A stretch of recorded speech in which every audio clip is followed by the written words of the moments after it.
Hi. When choosing a cabin for the Magellan, you have many different choices. You have suites, you have small cubby holes, and you have everything in between. Our first two cruises, we had just a regular cabin.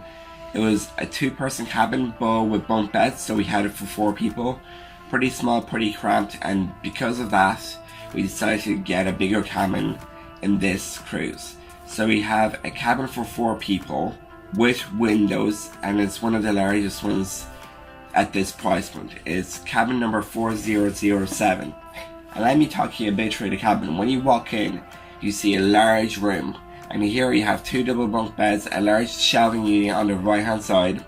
On the left you have TV, a few different tables, seats, and coffee and tea area. Then when you walk into the second room, you basically have a large desk that you can use as your office. You have a TV, telephone, and a desk of drawers. Then you have 2 beds. These are separate, but they're very comfortable and very big. Then you have different shelving space with tables and a big compartment like this with lamps for reading, and a large bathroom. The bathroom's actually a bit bigger than our last one, and it's just great. The one reason why I really recommend going for a cabin of this caliber is because of the size and comfort.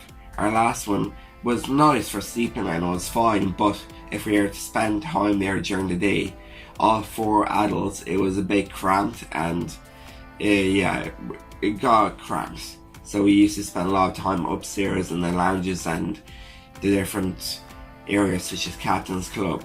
But this time around, we basically can just sit down, lie down without interfering with anyone. We have 2 rooms, so it's a perfect scenario for a family of our sort. Thanks for watching.